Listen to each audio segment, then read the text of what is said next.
thank you so much for inviting me here to the Hanza Capital Day. Absolutely fascinating presentation. And everything starts to make sense when I hear about your phased planning. But I wanted to start with the vertical integration within the business. That feels like a real superpower in a very crowded Me Too market. It really makes you stand out. Was that something that was deliberate from day one? Yeah, it was intentionally so. I think when I was a child, when I was visiting Ericsson factories, they were vertically integrated. You could see how they were doing the switchboards and everything, the mechanics, the electronics, the cameras. Then outsourcing began, and they started to give it to different kind of suppliers, and then globalization began. So it scattered all over the place. And I think I'm just turning the clock back. But I think how manufacturing should be done, but it should be outsourced, not run inside your company. So yeah, I think it's a really nice way of thinking. And the more I see that vertical integration and the sophistication with the EMS, within the EMS industry, the more I feel strongly about the outsourcing model. When you move something from fixed cost to variable cost, the benefits of that and the financial benefits are huge. You talked a lot about manufacturing made easy and Hanza in a box. Tell me a little bit about how you see that. I love the vision of the guy sat on his deck, looking at the lake and relaxing about his whole manufacturing. Do you know that I come from the other side? From the OEM side, yeah. I did spend a number of years being on the other side, purchasing contract manufacturing, and it's really... So that's you. That's how you want to be. How it should have been. Yeah. You know, I was not that laid back because it was really a pressure, and not all the suppliers understood that if we don't get deliveries, we will be out of business. You know, you really give your baby to somebody, and it's so vital.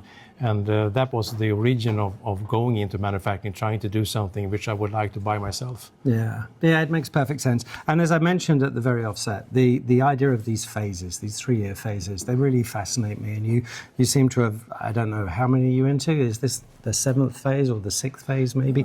You seem to have delivered on every one of them.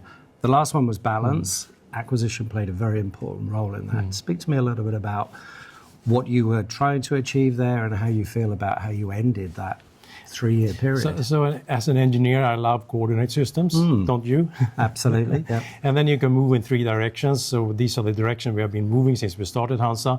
So on one axis, you have the geography. On the other, you have the technologies. On the third, you have the capacity. So Hanza 2025 was all about capacity.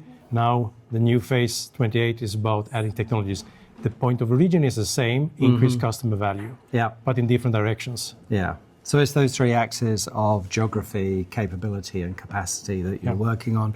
Now is the capability phase as you go through this 2028 technology phase. What does that mean? What can we expect? Is it more investment in specific technologies? Is it you addressing new markets like the Links project that Matthias spoke about? So I think Andreas, our CEO, made a good speech about how we are moving forward with the capabilities.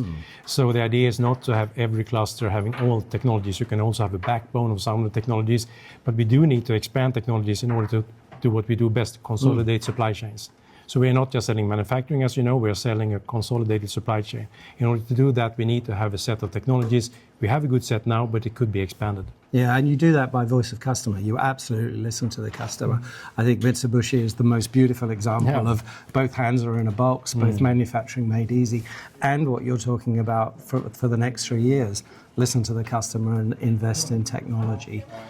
You took that from 40 suppliers to Hanza, basically.